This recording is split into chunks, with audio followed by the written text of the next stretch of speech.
Hello, everyone. Thanks for joining us on another interview series, Inspired to Dance. Today, I'm joined by two incredible artists. We have Stella Abrera.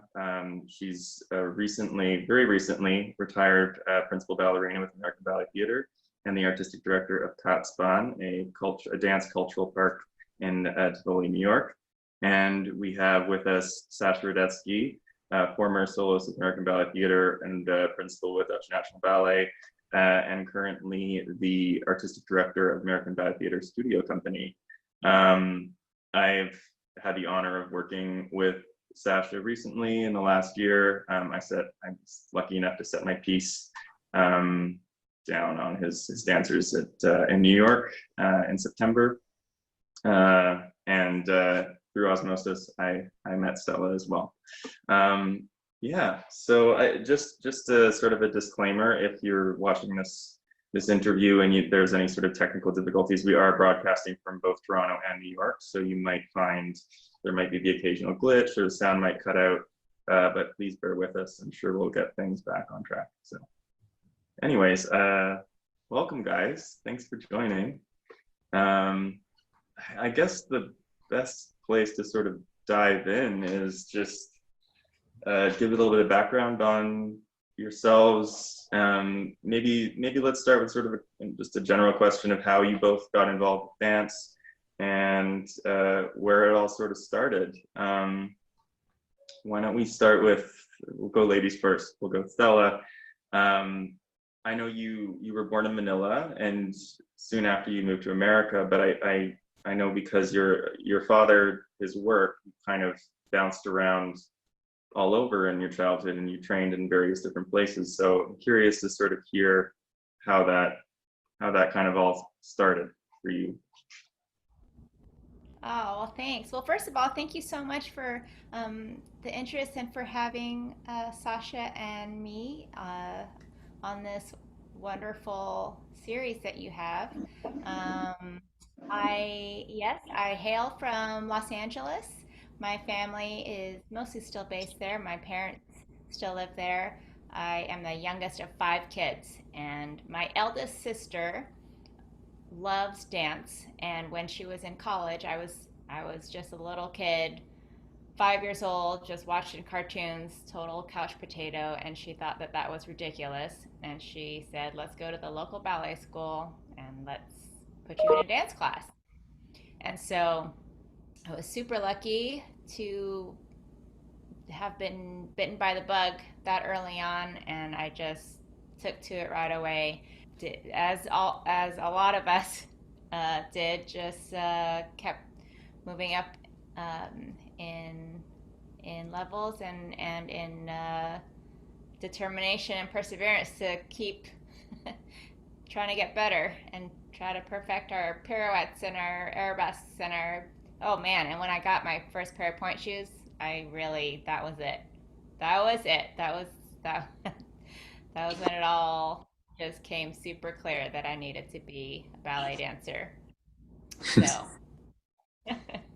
I feel like that's kind of a key moment for most sort of ballerinas, like when you see it all the time in film and even in cartoons, and you see Fantasia and you see the hippos and the I feel like it's a big moment for a lot of girls when they kind of step into they get their first pair of point shoes. It kind of all sort of it's makes sense.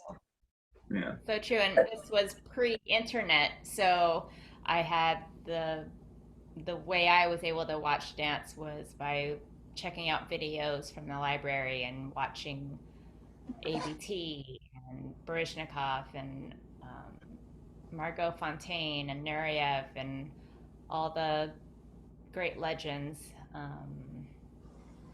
I didn't have YouTube to check everyone out, so that's how I got my initial dance education. And then, yes, as you mentioned, my father's job moved us around a lot, and I was lucky enough to be exposed to different kinds of ballet training. I had a lot of Royal Academy of Dancing training in Australia, which actually helped get me an audition at ABT, and that kind of circuitous way. But Well, you won the gold medal at the Genet competition in London, correct? that's right. Yes. So I that did my helped me get an research. opportunity. Thank you. So yeah, that's my story. How about you, Sash? Your turn. Same question.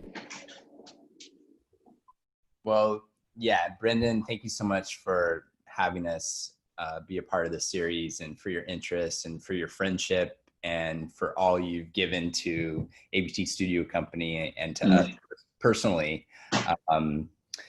I hope we get to talk more about Gray Verses and your choreography and your dancing, and I hope we can kind of flip this interview a little bit around.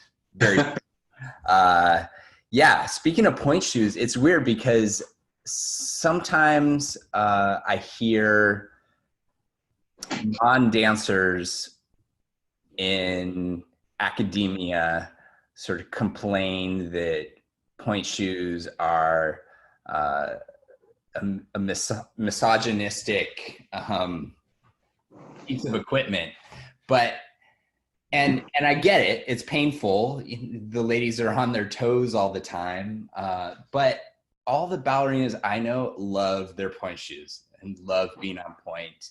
And Stella's nightly ritual was sewing point shoes, and after she would finish sewing them, she would go, "Look, they're so pretty." I mean, up until 2 months ago. So that fascination with them never diminished. And I mean, of course, that's just representative of her love for the art form and of ballet in general. But yeah, most of the ballet dancers I know love point shoes. So yeah, let's see. I grew up in Northern California and got to see ABT come to San Francisco and perform when I was a little kid. My sister was in dance, and so I got involved in dance, my older sister. So I was sort of around in the studio waiting for her to finish, and one thing led to another, and I was in classes. But once I saw ABT perform in San Francisco, I thought maybe this could be something that I do as a vocation. I got to see Baryshnikov and Julia Boca and Fernando Bajones and Alexander Godunov and all these stars of the 80s who really inspired me, and also had some kind of crossover mainstream success. It was definitely a golden age. You know, Godunov, the actor in Die Hard and Witness, and then of course Baryshnikov just being the man. So yeah, I don't know how much more we should get into, but I went to, let's see, when I was 15, I went to Russia to train in Moscow for a year with a very well-respected men's teacher. And then I spent 2 years at a school in Washington, D.C. called the Kirov Academy, another Russian school. And then at 18, I joined ABT Studio Company and then the main company. And aside from a little over a year at the Dutch National Ballet, almost all my career was with ABT. I'm curious because you had the opportunity to work with some pretty remarkable mentors and coaches. Do you feel that any way that your experience with working with them in any way sort of dictated your future interest in being a mentor yourself to younger dancers? Yeah, I don't know. I never really thought I would end up in education. I never thought I would have in my charge 14 teenagers. It just sort of ended up that way. But I guess there comes a point when everyone takes on a sense of responsibility to pass the torch or to, trust me, I'm learning from them probably more than they learn from me. But I think, and once you reach a certain age and a certain point in the career arc, you realize that, yeah, you bear that responsibility, and it becomes important to help the next generation in whatever way you can. Not that I'm helping, but I'm trying. I mean, but in a much different way than my teachers like Piestov, who was tough, really tough. I mean, it's definitely now it's a different era in terms of the way people approach teaching and mentoring, and so the kinds of things that Piestov would do would not be tolerated now. But he produced incredible dancers, and we all took all his yelling and screaming with a grain of salt and saw the twinkle in his eye behind it all. And we developed thick skins, and it made us tougher. And I can still hear him making fun of us or screaming if I ever land loudly or if I'm off the music. And so it worked. I mean, in its way, it works. How about you, Stella? Sorry, I'm rambling. Yeah, actually, that's also probably a pretty suitable question for Stella too. Or at least what sort of inspired you to go from being a dancer to a mentor or coach, taking on the role and the responsibility that you have now as director of Katzbahn? I think again, like with Sascha, I think it kind of happens naturally as someone who stays in a ballet company for several years. Sascha and I both were in ABT for over 2 decades. It's just the natural evolution after you've been around for a while. The dancers, the younger dancers, tend to look to you for advice or to be an example, or just to be a sounding board, because after experiencing that life for a while, you can certainly share your experiences with someone who doesn't quite know how to maybe handle a certain situation. So that's more where, I guess, where it starts, the feeling of mentorship. And then also just with teaching comes along, the opportunities to teach came along several years ago, just a little bit at a time. And once I got more comfortable teaching more and more classes, I learned how much I enjoyed it, and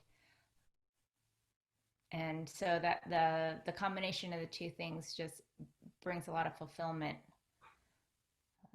to me. So I was really grateful to be able, like Sascha said, to try to share the things that we've learned over the years. Well, Georgina Parkinson was a wonderful coach at ABT, a huge star from the Royal Ballet in the golden era. And she came to ABT and would take certain ballerinas under her wing. And I was very lucky to have had her had her really push me, really motivate me, really kind of show me the way, show me what being a ballerina could be. From what I've understood, I mean, I haven't had as many interactions with you, Stella, as I have Sascha, but I know I have some connections from people that have danced at ABT, and they don't anymore, I think. But my understanding from the people I've heard from is that you always had a very nurturing sort of quality about you as a dancer, very like warm and welcoming to people, especially younger dancers. So it doesn't surprise me to hear that you've taken on this role.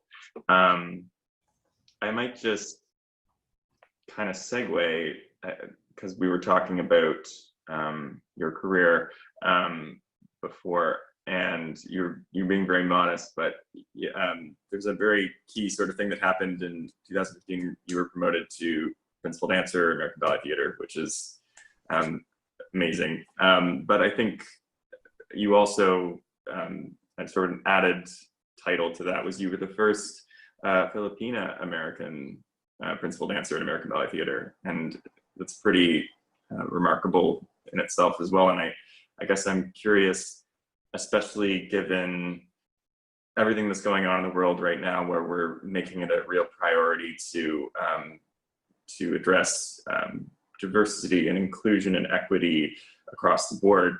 What did that mean to you as a Filipina American to hold that title? That must have been a really incredible, special moment. Oh, well, thank you. It certainly was. It certainly was a highly emotional moment when Kevin announced in front of everyone, totally surprising me with that announcement. After being in the company for 19 years, it was a very, very nice reward. So, as far as being the first Filipino American principal at ABT, that was certainly a distinction that I was very proud of, and also initially was quite surprised that was in fact a distinction to recognize, because I was so ecstatic at the promotion and at fulfilling that lifelong dream. I didn't realize how much weight the being the first Filipino American principal carried, until I started to see the little girls on social media who said, "You look like me. You inspire me. I can't believe that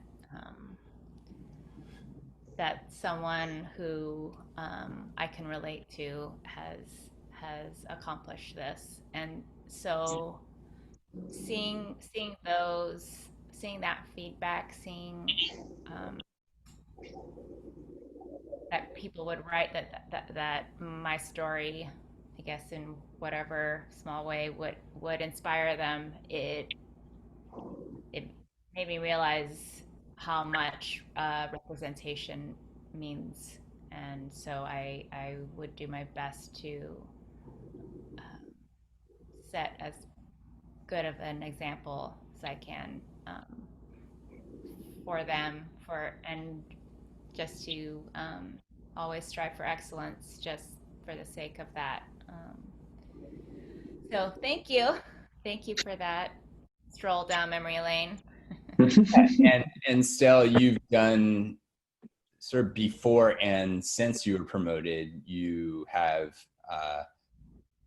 been engaging a lot of sort of charity initiatives, or you've started a bunch of charity initiatives and have given back a lot to the Philippines, and have really served as an ambassador for American dance in the Philippines and for Filipino dance in America. And you've really embraced this sort of newfound distinction and responsibility. And you started the charity in the wake of the Typhoon Haiyan and rebuilt a school, and have had 2 tours now to the Philippines to raise money for Syntex, partnering with Sofia Elizalde and the Ayala Foundation to raise money for the Syntex schools that give underprivileged kids access to quality education with a particular focus on the arts. And so you've been really active in sort of taking on this new role, and not taking it lightly, but making the most of it too, wouldn't you say? I would. You're the best. You're definitely a better spokesperson. No, and sort of back to Brendan, your earlier question about serving as a mentor and a teacher. And I mean, I kind of think that the best teachers and coaches are those who've had to face some adversity and maybe have had to figure some shit out, both in the studio and outside of the studio. I wasn't the most talented guy in the room, and so sort of had to make things work. And why isn't that turn working? Why isn't that lift working? So sometimes you have to get a little bit cerebral with it, and I think that serves you well when it comes to getting other dancers to that position. And same thing with having to face some challenges in your life, and again, take another route into success. And if the conventional linear route isn't working, well, I need to reassess, and maybe there's another way I can come at it. I think that Stella, having gone through a really debilitating injury when she was sort of at the cusp of or at the pinnacle of her career, and not being able to walk, and that's, I think all of that stuff informs how well she does her job now, and why she's a good coach, and why she's a good leader, and why people look to her for inspiration. And you were talking about her nurturing qualities with the other dancers in ABT. I think that's true, and I think it's also just being herself, just setting the example with her work ethic and sort of quiet excellence and integrity that speaks volumes, and not necessarily sort of formally mentoring, but just being herself, and people see, oh, that's how I should behave. That's how a ballerina can act classy and not promote herself all the time, but just do her job, and let the work speak for itself, and along the way be kind to others and support others. Amazing. You win Husband of the Year, first of all. No kidding. Wow. Major brownie points. Babe, that was all such wonderful. No, it's true. But it's true. Yeah, it is true. Yeah. Sascha, you going back on what you were saying about how through adversity, some of the best artists are developed. I remember reading an article that I think you wrote some years ago for Dance Magazine about your own experience with injury, and how that shaped you as the dancer and the artist that you are today. Would you care to talk a bit about that? As I think, like you said, like most dancers I know have, or people in general have a story where they sort of have to overcome something that then leads them in the direction of hopefully success. But I found yours especially compelling when I read that article. So amazing, thanks. You really did do your research, or you just? I actually read that one ago, so that one I didn't have to. But I did do a little research. Well, thanks so much. Yeah. So it was a piece about some injuries that I have, in particular getting double knee surgery, and then coming back to perform this Trilithar ballet in the upper room. Before maybe I was completely ready, but it being so important and such a favorite ballet, I tried to rally. And so that's sort of what that article was about. But also, yeah, seeing. Were you a ballet man or a stomper man? I was a stomper. I was a ballet. Stompers. The stompers are the hardest though. Those guys are brutal. Yeah. Yeah, but we're in sneakers, and you're in ballet shoes and have to hit fifth positions and point your feet. I don't know. I can see you as a ballet guy, like the David Hallberg. I was one of the first things I did, and I remember it just being so much smoke that I nearly fell over because I had no gauge where I was some of the nights, and actually some audience members called out and said too much smoke.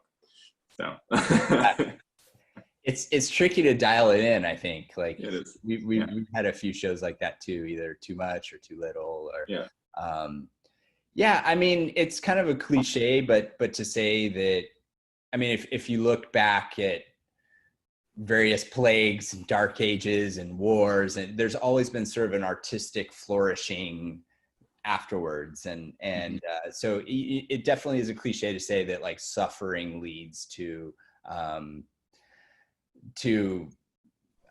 artistry or to new levels, new breakthroughs, but I think it's true, and for us, an injury or other sort of real life adversity, I think can, I mean, it definitely, you lose that sense of abandon and invincibility, but it's tempered with sort of depth of artistry and life experience that you can bring to the table, and the awareness of what's really important to you. And so you don't take any moment for granted. Each show is a privilege, each tendu, each time in the studio. And I think everyone goes through it. It's like the dancer's nemesis, but everyone goes through it, and some people go through the injuries that are more severe, and of course some never recover. But I mean, that said, I wish I never had any. Amen. Yeah. No, I came across that article pretty soon after is when I became sick, and I was off for 2 years sick. And so that was something that definitely resonated with me and kind of came back up to the surface for me when I was going through my my situation as well. And I think it's encouraging, regardless of slightly different circumstances. It's encouraging, especially because we're in such a sort of our own little rare elite bubble. It's encouraging to hear people through having similar experiences in a similar field.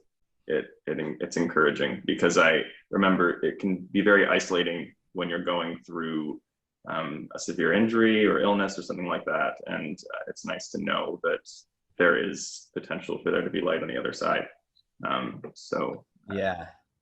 mean, your situation, I can't imagine, because with an injury, usually, like a clean break, okay, you have the prognosis of 3 months recovery time. You get surgery, you recover, but I know with the illness you had, it's hard to see that light at the end of the tunnel. Mm-hmm. And I think the first while was, but once I started getting back in the studio, I started to get slightly encouraged, and you kind of learn to, I think it's probably you had a similar experience of once you sort of learned how to pace yourself and live with it, and you're new. I kind of thought of it as like a new body, because it didn't function the same way as it did before, and it's kind of learning how to maneuver in a different way, and listen to my body as well. I found that was kind of something that I guess is silver lining through any of these sort of situations, is you learn to sort of tune in. And during that period, did you discover, I mean, one of the another cliche, but it's great. Like you can use the time when you're injured. This is what I tell like my dancers that get injured. Find another interest, find something else you're good at, something to kind of balance out so that all your sense of value isn't contingent on what happens in the studio on a given day. So was that a time when maybe you started getting more into choreography? I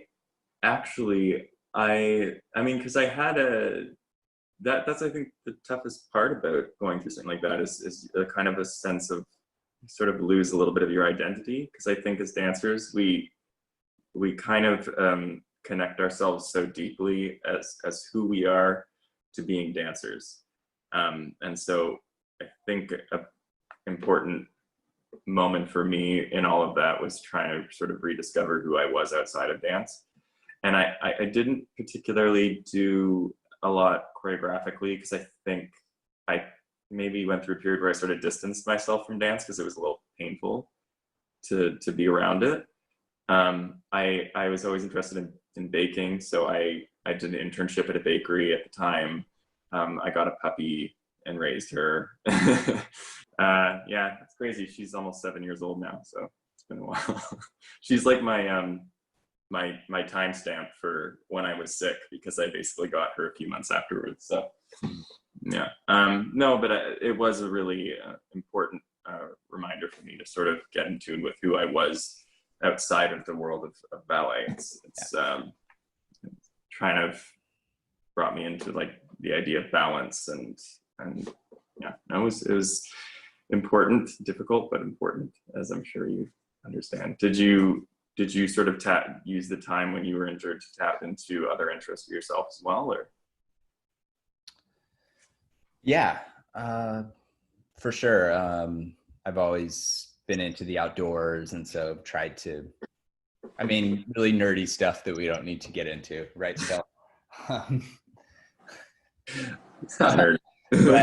but I think it's fun facts for people to know that you're a mountain man on the inside. Yeah, I don't know, maybe some writing, and yeah, I think at one point when I had a big injury early on, I started hanging around a motorcycle shop, and I was like, maybe I'll just do this, just be a shop gopher. But yeah, for sure, fled to other interests. Yeah. Hmm. How about you, Stella? When you, because I know your back injury had you off for, was it 2 years? How was that sort of that process like for you, and how did you sort of come out the other side? Yeah, I mean, as with everyone who goes through long injuries or time away that is not of their own choice, it's obviously very painful physically and emotionally. And again, like you already mentioned, the uncertainty of how my sense of identity was definitely in question. Also, my injury was not diagnosed correctly for about 9 months, which felt like an eternity, of course, since every moment as a dancer is so precious. It's so, because it goes by so fast. I wish I could say I had been able to focus on other interests during that time. I felt like I was so just indignant that I was going through it, that I was kind of angry healing, just trying to plow forward and have faith that I was eventually going to find the way to get better. I eventually found the treatment that ended up working for me, which included some pretty scary long needles, and but thanks to a really awesome team and a very supportive husband, clearly I scored. I was able to come back and, like you said too, just teach my body how to move again, teach my body how to walk again, just finding a really keen sense of body awareness and learning not to be afraid of every tiny little pang of pain. I learned a lot about the nervous system, and because my injury involved a sciatic nerve injury, so that was fascinating. And also, when I came out of it later, I thought the human body was amazing, that it could rejuvenate and heal itself. I definitely had to manage, just as everyone who has an injury has to manage it for the rest of their career, but it was nice to know that was a possibility, because during those 2 years I definitely had to wrestle with the thought of having to give it up, even though I was stubbornly not allowing myself to give it up ever. So that's how I did it. I don't recommend doing it that way. I highly recommend Sascha's way of finding other things to do with your life other than obsess about the injury and how to get better.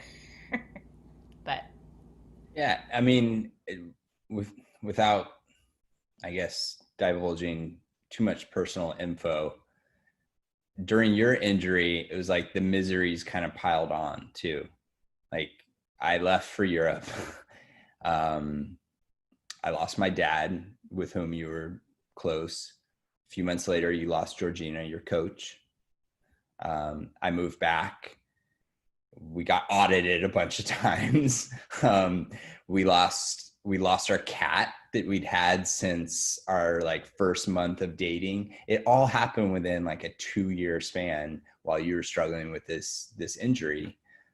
So you got hit with some real life all at once. I kind of tend to notice that seems to happen. Things tend to snowball when one thing goes terribly wrong. About 3 or 4 other things do. I also, in the time I was off, lost someone very close and important to me as well.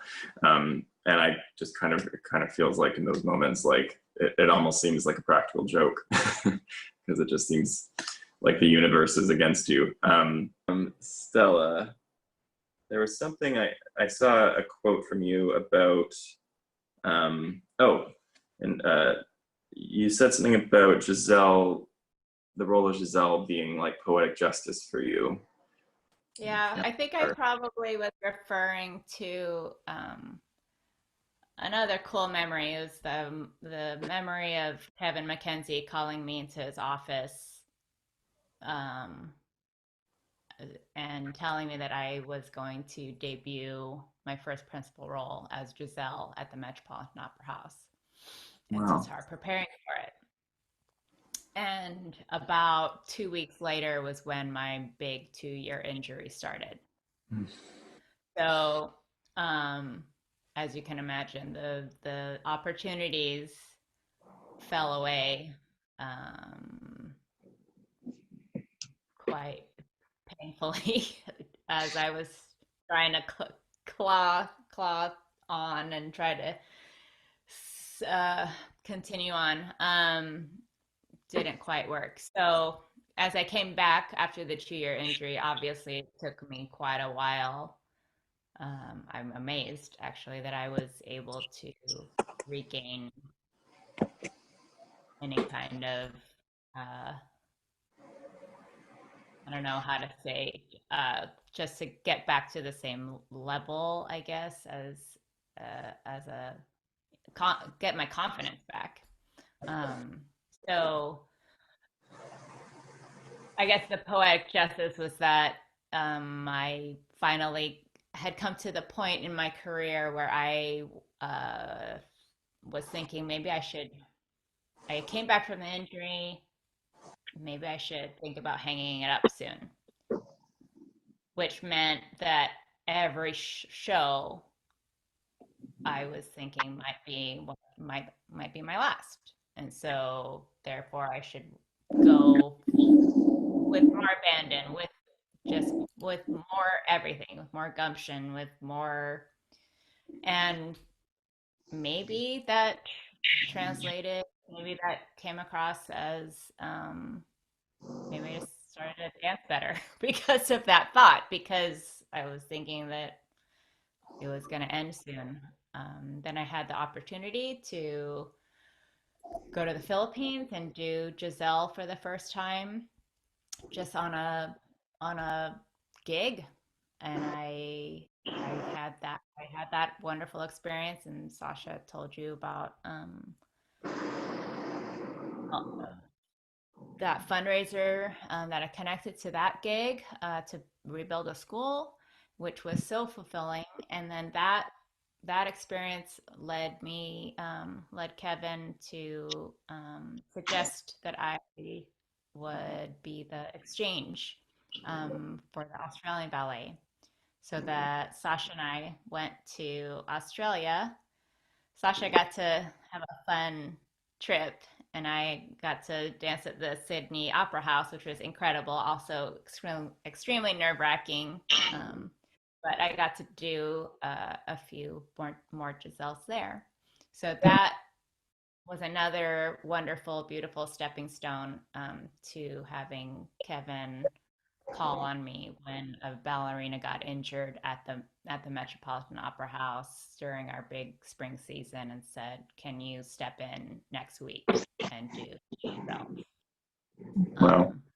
But that was kind of, and what's I can talk about this now because it's all over, but that's another memorable meeting. He had called me into his office to tell me that I had just kind of tweaked my calf rehearsing for Myrta. And obviously I didn't tell anyone about about that except for Sasha. Aren't you lucky, Sasha? Get all the good stuff. So I basically, yeah, hobbled onto that stage, but then just went for it and didn't even think about it and ended up being fine. So No. So let me just add a little more color to it. So yeah, Stella being cast as Giselle, and then she gets hurt, and then she's out for a couple years, and then she was cast again to do it, and then she like had a relapse, and then so audiences really wanted to see Stella do Giselle. And New York audiences knew Stella's whole journey with this role, and we're so excited when she got the nod to do it that like it was a packed house, and it also happened to be like ABT alumni night, where there were, I don't know, 80 former ABT dancers in the audience or more or something. All these dancers that we idolized and or worked with in our first few years. And so everyone was there, and there was so much pressure. And there was this big star from the Marinsky, who is her partner, who is a guest artist. And it was just, everyone knew that like the goodwill and the excitement in that house that night was just so electric. And even when she her first entrance, when she comes bounding out, and like the audience just erupted in applause. And she ended up just freaking knocking it out of the park. And then a few weeks later, you were promoted.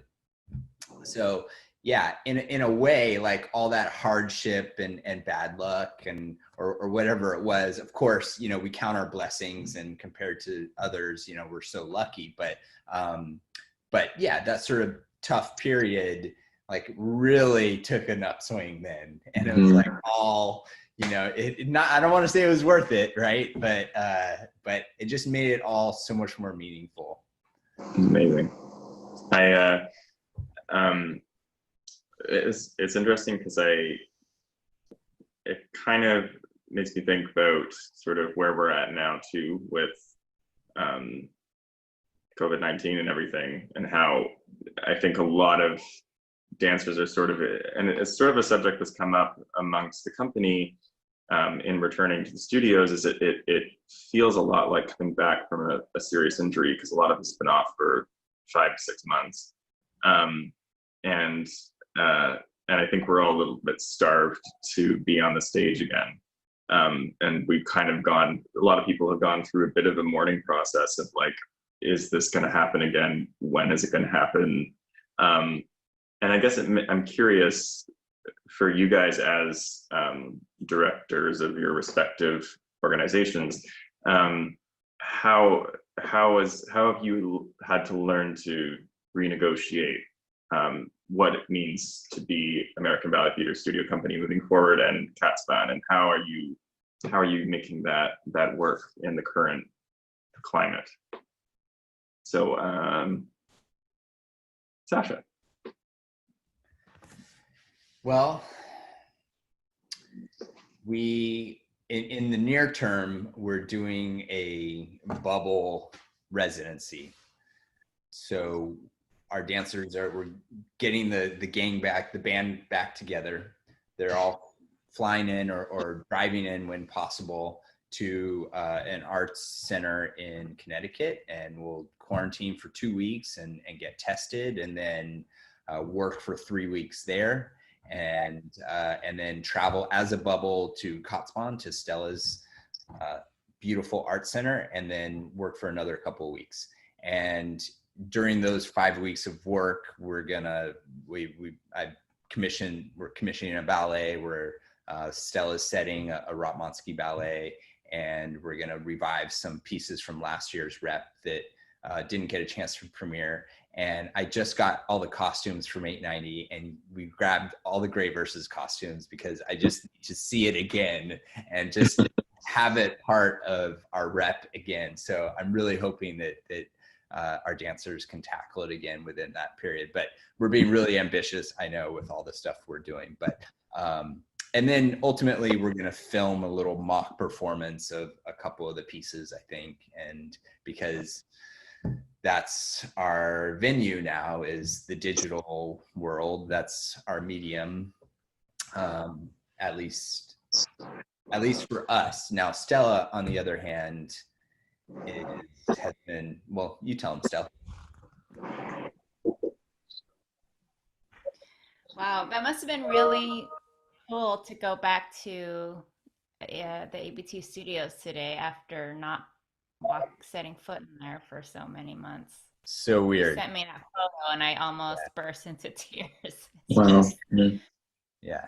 so meaningful to be able to get back in there. That's why we're in different boxes right now. Oh yeah.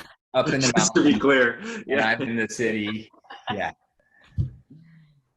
So yeah, as Sascha mentioned, so Catspan is a 153-acre former horse farm of Eleanor Roosevelt's grandparents. So Eleanor used to ride her horses up there, keep her horses in the beautiful big barn up there. And the 4 founders created an artist sanctuary.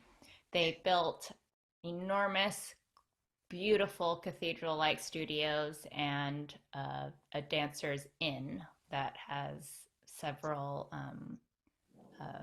rooms, accommodations for artists to come and have residencies and have performances. And we usually have summer program all summer. So I came on officially in January and full time in June after I retired from ABT.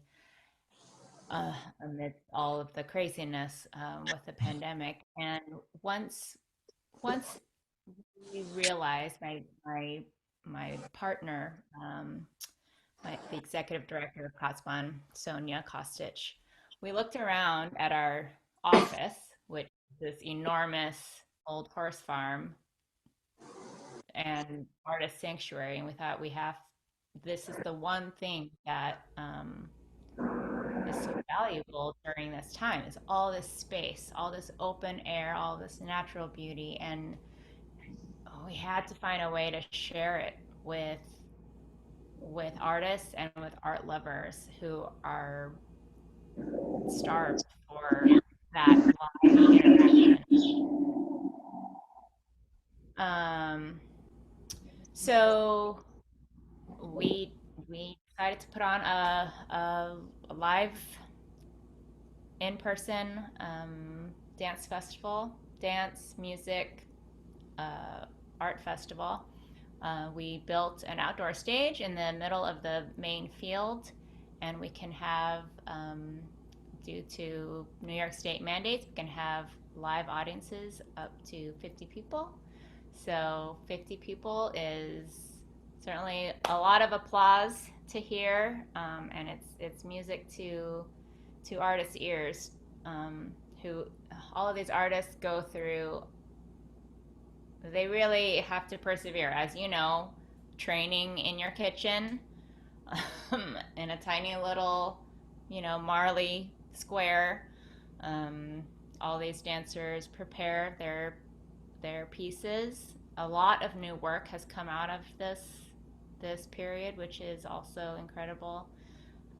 We have short shows so that audience members can come on and off the grounds without an intermission or lingering too long. So we have short shows of maybe 5 or 6 pieces, solos or duets with people who have been quarantining together, Sascha, and, and some musical performances as well, some singing, and some we have Bard Conservatory students playing instruments. We have people strolling the grounds with the.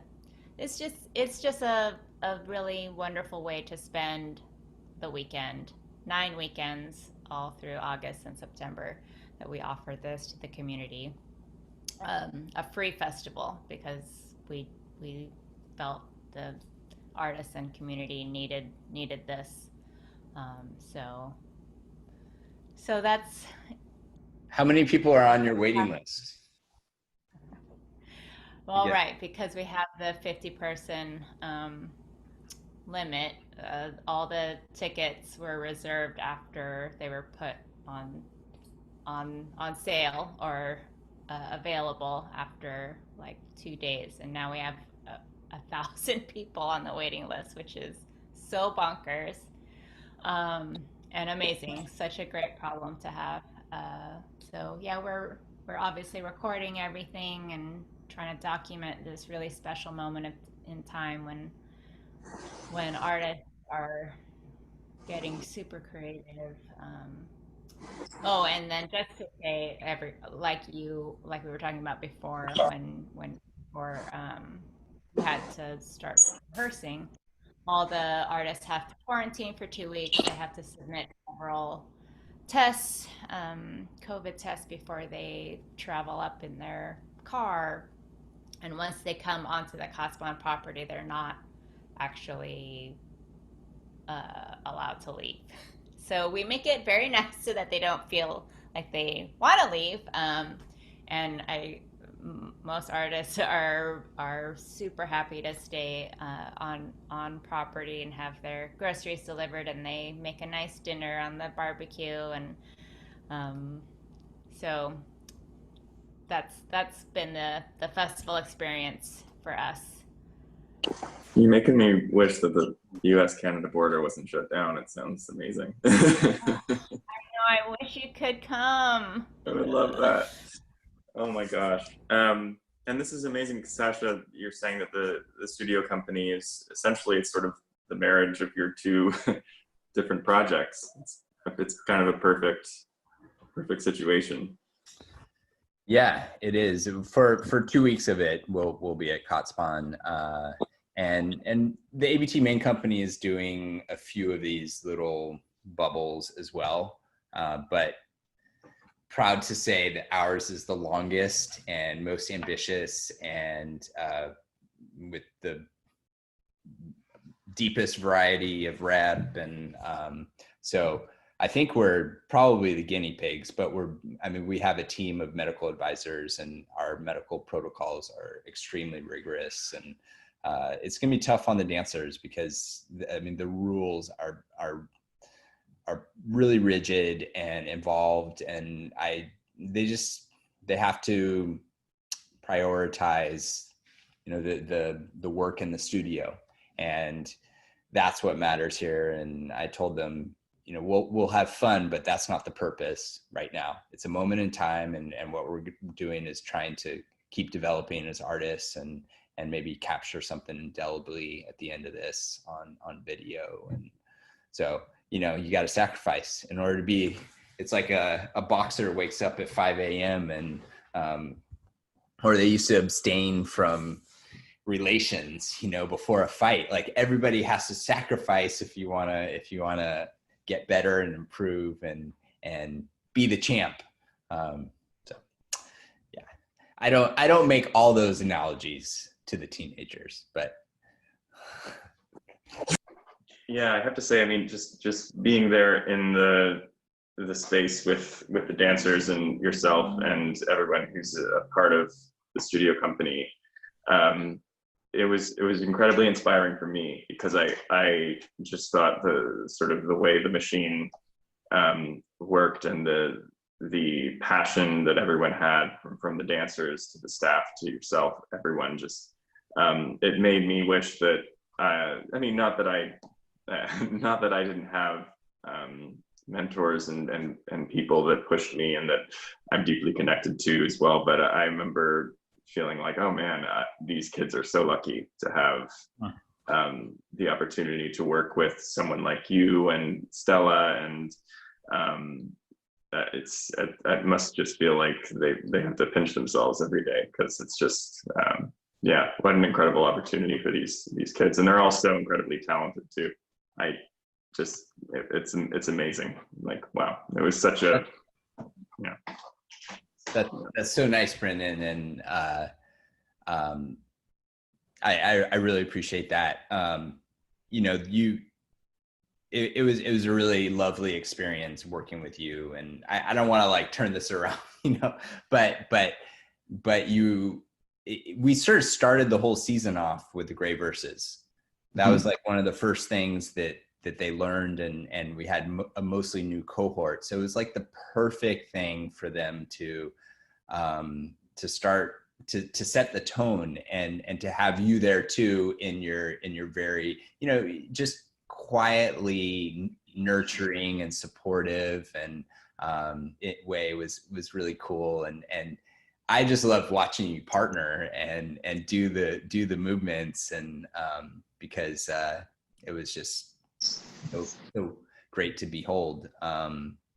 So anyway, I hope we can work together again on something else, and once the world comes back to normal. And but we definitely got a lot of mileage out of the ballet. It didn't get to have its New York premiere, so I'm hoping that we can still make that happen. But it was such a hit everywhere, and so different from anything else in our rep or anything else on any other program.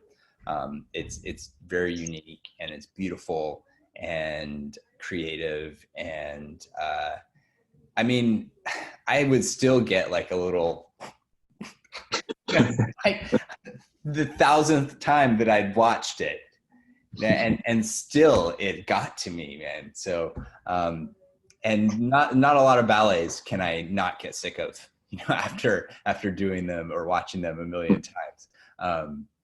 That's a weird way to frame it, but thank you so much, guys, for doing this, for sharing your stories and for talking about a bit about letting us into your worlds a bit. Thanks again for talking, guys. It's such a pleasure. Thanks for the interest, and we're gonna connect hopefully later in the week if that's. Yeah, I guess for those who are watching these two amazing artists are technically both coming out of retirement to do one of the patadas from the piece I said on the studio company. So I'm pretty ecstatic. I begged Sasha, I said, please, please, please, can we please do that beautiful duet? I've always loved it. The second I laid my eyes on it, I just totally fell in love with it. So thank you for giving us permission to do this beautiful duet on the Katzbahn stage. I'm so excited. And we have beautiful pianists to play with us, and he's a dear friend, so that makes it extra special as well. So all we're missing is a good partner to be with us. Oh, stop. Oh my gosh. I mean, I when I told a few friends this, like I told one of our associate choreographers, Rob Benet, and when I said that Stella and Sasha were going to do the patada, he was like, oh my gosh, if you were to cast that ballet on ADT, you probably would cast Stella. And I was like, yes, she would be my first person. So, well, thanks. I hope we do it justice and honor its just the masterpiece that it is. I hope we honor its brilliance. Oh, thank you so much, guys. You're gonna have to watch it probably a little bit like that. I don't think that I think I'll watch it like no. We can blame it on the internet. Yeah. All the I don't think that'll be necessary. You guys are going to be incredible. Yeah. Anyways, thanks again, guys. I really appreciate this. Yeah, thank you. Take care, guys. Okay. Be well. Bye.